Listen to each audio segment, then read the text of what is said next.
Η κυρία Κατσούλη, καλησπέρα σας. Καλησπέρα σας. Παρακαλώ. Χρόνια πολλά σε όλους σας. Επίσης. Σας παρακαλούμε πάρα πολύ.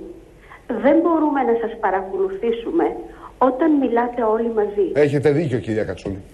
Είναι δική μου η ευθύνη. Είναι δική μου η ευθύνη. Όχι, δεν είναι. Αυτή η ευθύνη είναι όλων μας. Δυστυχώς έτσι έχουμε μάθει ο ένας να μπορεί να επισκιάσει τον άλλον. Εγώ θέλω να απευθυνθώ προσωπικά στον κύριο Χατζηδάκη. Κύριε Χατζηδάκη, μήπως έχετε την ψευδαίσθηση ότι εσείς είστε ο πολύ χριστιανός και ο κύριος Τσίπρας είναι ο λιγότερο από εσάς? Σας ρωτώ, κύριε Χατζηδάκη, διότι εάν είστε πραγματικά πολύ χριστιανός και έχετε επίγνωση το μήνυμα του ενανθρωπίσαντος λόγου, τότε θα πρέπει να το κάνετε πράξη, κύριε Χατζηδάκη, και όχι να κάνετε μακρύ σταυρό. Έχετε μείνει νηστικό στο βράδυ, κύριε Χατζηδάκη? Έχει απειληθεί το σπίτι σας, κύριε Χατζηδάκη, που χρόνια το φτιάχνατε να το πάρουν οι τράπεζες? Έχετε κοιμηθεί σε στρώμα παγωμένο, κύριε Χατζηδάκη? Τι κάνατε εσείς για όλους αυτούς τους ανθρώπους? Θα ήθελα μια απάντηση. Ήμουνα χρόνια νεοδημοκράτησα και θα ψηφίσω τον Αλέξη τον Τσίπρα.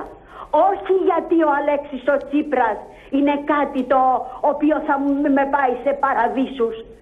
Όχι, εμπιστεύομαι την καθαρότητα του λόγου του, το βλέμμα του το καθαρό, και όχι αυτό της ποντικομαϊμούς, της αλεπούς, της πονηράς που κοιτάζει μία. Σκύψετε το κεφάλι, δεν έχετε να πείτε τίποτα. Κυρία Κατσούλη. Είναι χείρα και έχω ένα παιδί που σπουδάζει και μου δίνετε 360 ευρώ σύνταξη από τον άντρα μου και θέλετε να ζήσω.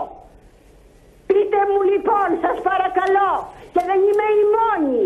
Είμαστε πάρα πολλές Ελληνίδες που κοιμόμαστε σε παγωμένα σπίτια, που το βράδυ δεν έχουμε τραχανά να φάμε. Το εννοήσατε αυτό, κύριε Χατζηδάκη? Το εννοήσατε? Είναι μια κραυγή πόνου. Και αν θέλετε να μάθετε τι λέει ο λόγος του Θεού, όταν κυβερνάνε ευσεβείς άρχοντες, ο λαός εφραίνεται. Και όταν εξουσιάζουν ασεβείς, ο λαός καταθλίβεται. Εσείς κατατάξτε τους εαυτούς σας που βρίσκεστε.